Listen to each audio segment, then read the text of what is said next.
Coucou tout le monde, j'espère que vous allez bien. Moi je suis un peu fatiguée, mais dans l'ensemble ça va.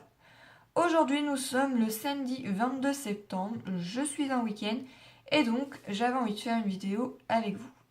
Cette vidéo, ça sera une vidéo astuce, comment ranger et garder une pièce ou une scrap room bien rangée.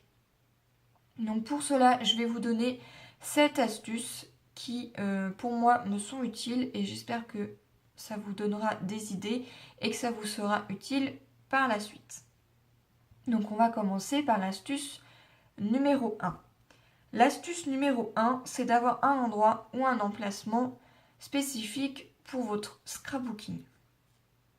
Quand je dis un emplacement, ça peut être tout simplement l'emplacement de votre table de votre salon, ou bien votre table de votre cuisine, votre bureau, ou encore votre table basse. Ou bien avoir un endroit comme moi, c'est-à-dire une pièce dans laquelle vous pouvez ranger tout votre matériel de scrapbooking et où vous pouvez donc scraper. Pour ma part, j'ai la chance d'avoir un endroit, c'est-à-dire j'ai une pièce rien que pour moi. À la base c'est une chambre, mais comme je n'ai pas encore d'enfant, bah du coup je m'en suis servi comme pièce d'atelier que je partage avec mon conjoint. Donc mon conjoint fait de l'airsoft. Donc si vous ne savez pas ce que c'est, je vous invite à aller sur Google. Voilà. Et vous voyez que ici derrière là, il y a des choses qui ne m'appartiennent pas. Voilà, donc c'est à mon conjoint.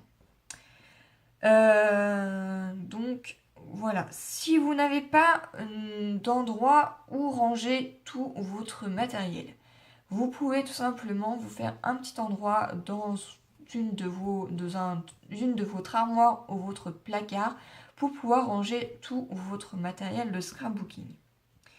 Si vous n'avez pas de place dans votre placard ou dans votre armoire, vous pouvez tout simplement tout votre matériel dans un sac dans lequel on va faire nos courses, où vous pouvez ranger tout votre matériel dedans. Ou bien acheter une rasecoque. Donc c'est un chariot avec un chariot à roulettes avec 3 étages, dans laquelle vous pouvez ranger une partie de votre matériel. Donc cette rasecoque, vous pouvez la trouver sur Craftelier, vous pouvez la trouver chez Ikea, sur Amazon, puisque la mienne je l'ai vue sur Amazon, mais je sais qu'actuellement ils la font chez Action à un petit prix, donc vous pouvez la prendre également chez Action. Pour celles et ceux qui ne voient pas ce que c'est, je vous mettrai la photo juste après.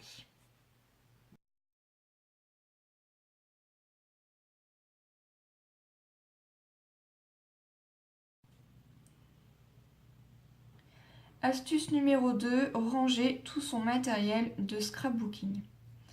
Que ce soit les tampons clear, les tampons bois, vos chutes de papier ou bien tout ce qui est bloc de papier de différentes tailles, les embellissements, les encres, que ce soit en pad ou les encres en spray, etc. puisqu'il existe plein de choses dans le scrapbooking. Pour pouvoir trouver tout ce qui est astuces de rangement pour toutes ces choses-là, je vous invite dans un premier temps à aller voir des images sur Pinterest, puisque sur Pinterest, il existe des tonnes et des tonnes d'idées. Donc dans un premier temps, je vous invite à aller voir là-dessus. Ensuite, si vous ne trouvez pas votre bonheur sur Pinterest, vous pouvez toujours aller voir des vidéos sur YouTube, puisqu'il y a certaines filles sur YouTube qui donnent des astuces de rangement. Mais vous pouvez aussi également regarder les vidéos de Scrap Room Tour que les filles et les garçons font, parce qu'il n'y a pas que des filles qui scrapent, mais il y a des garçons également.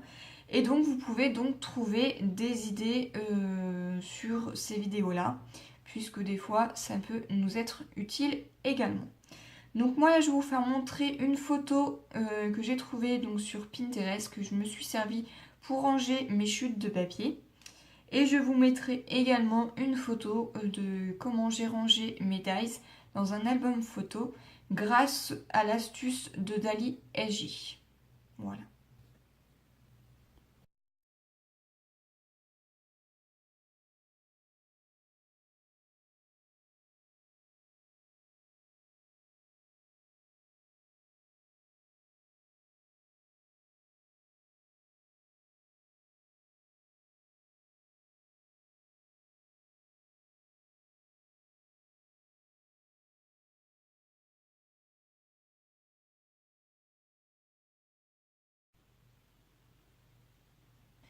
Astuce numéro 3, préparer tout son matériel de loisirs créatifs. Quand je parle de matériel, c'est tout simplement de prendre tout ce qui est en rapport avec votre projet. C'est-à-dire que si c'est un album ou une carte ou bien autre chose, vous allez prendre votre matériel nécessaire par rapport à votre projet. C'est-à-dire que si c'est le thème Noël, vous allez prendre tout ce qui est en rapport à Noël.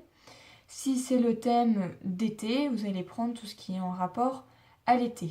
Donc déjà, vous pouvez globaliser tout ce qui est matériel par rapport au thème. Ensuite, vous allez associer des couleurs à votre projet. Si vous ne savez pas quelle couleur mettre par rapport à votre projet, vous pouvez toujours vous projeter par rapport au thème. Comme si c'est le thème Noël, vous allez tout de suite penser à mettre des couleurs vives, donc les couleurs vert, rouge, doré. Si c'est les vacances d'été, bah, tout de suite ça va être des couleurs plus claires, donc le jaune, le bleu, tout ce qui est rose, etc. Par exemple, si c'est le thème Halloween, et tout de suite on va penser aux couleurs noires et orange. Mais si vous êtes en manque d'inspiration et que vous ne savez pas du tout quoi associer au niveau de ces couleurs, vous pouvez tout simplement réaliser un nuancier comme ceci, comme moi j'ai fait. J'ai tout simplement gardé toutes mes chutes de papier et j'ai réalisé un nuancier dans laquelle j'ai mis toutes mes chutes de papier. Et là, je peux donc relier mes couleurs par rapport à mon projet. Donc là, ce que je vais faire, c'est que je vais vous mettre en photo un projet que je suis en train de faire, qui est donc en cours. Et comme ça va pouvoir vous donner des idées sur comment préparer son matériel.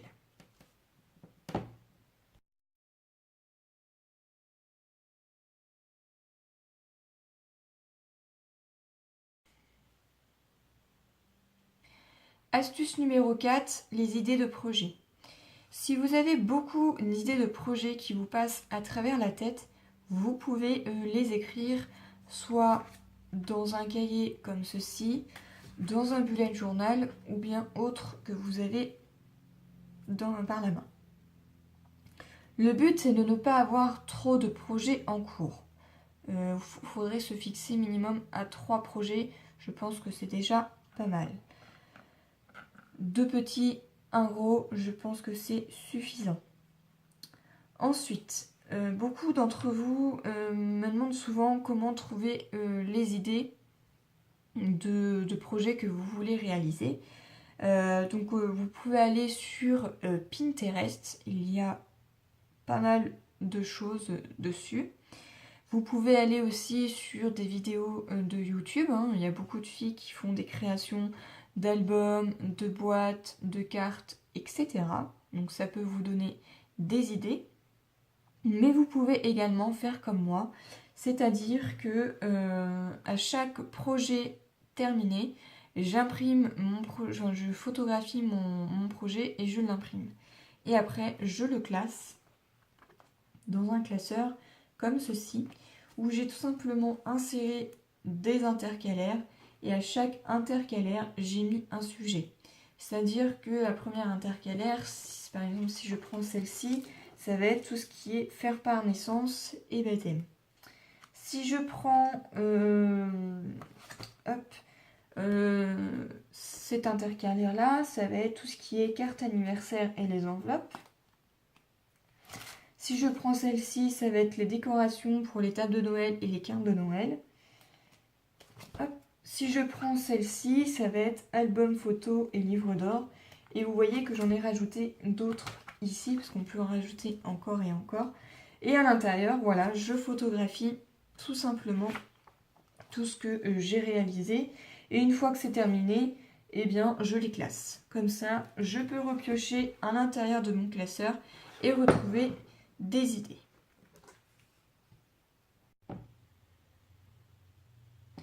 Astuce numéro 5, ne pas faire trop d'achats. C'est-à-dire, quand je dis ne pas faire trop d'achats, c'est que déjà dans un premier temps, il va vous falloir vous fixer des objectifs. Pour ma part, j'en ai deux. Mon premier objectif est de me fixer un budget et de m'y tenir. C'est-à-dire que si je me fixe un budget de 50 € par exemple, j'essaye de le respecter un minimum. Ensuite, le deuxième objectif est de me dire si telle et telle chose vont m'être utiles ou pas. Pour cela, ce que je fais, c'est que je prends un projet que je suis en train de réaliser. Donc par exemple, si je réalise un album photo sur le thème vacances d'été, je vais déjà, en un premier temps, regarder dans ma pièce si j'ai tel et tel embellissement sur ce thème-là. Si je n'ai pas, par exemple, de stickers sur le thème des vacances d'été, là, je vais pouvoir aller regarder pour acheter des stickers sur le thème d'été, tout en respectant mon budget. Comme ça, cela évite d'acheter tout et n'importe quoi et d'encombrer tous nos tiroirs ou tous nos meubles. Astuce numéro 6, c'est faire du tri régulièrement. Quand je dis faire du tri régulièrement, c'est de ranger votre pièce au moins toute l'année, le temps que ça fasse au moins toute une année d'un camembert. Comme ça, ça vous permet de regarder tout ce que vous allez vous servir et tout ce que vous allez ne pas vous servir. S'il y a des choses dont vous n'allez jamais vous servir, c'est le moment de soit de vous les vendre, soit de faire des donations à des associations, ou bien de faire des échanges avec des escroupines, ou bien à la rigueur de faire un lot et de le faire gagner lors d'un concours. Voilà. Enfin, pour finir, on va passer à l'astuce numéro 7. Et l'astuce numéro 7 est partager vos idées, donc que ce soit vos idées de création ou les idées de rangement. Voilà. Pour cela, vous pouvez les partager sur des groupes, donc des groupes Facebook, ou bien les partager comme moi là je fais actuellement sur YouTube en faisant des vidéos, en vous créant donc une chaîne, ou bien de les partager sur Instagram, ou encore de vous créer une page Facebook. D'ailleurs, j'ai ma page Facebook où je mets tout ce que je fais au niveau des créations. Donc je vous mettrai ma page Facebook en barre d'infos. Et vous pouvez aussi vous créer un blog à laquelle vous mettez toutes vos idées de création ou les idées de rangement. J'espère que cette vidéo vous aura plu et vous aura permis de vous donner certaines idées au niveau de mes astuces. Voilà. Si c'est le cas, mettez un petit pouce bleu en avant, abonnez-vous à ma chaîne et laissez un petit commentaire, ça fait toujours plaisir. Sur ce, moi je vous dis à une prochaine vidéo. Bye bye.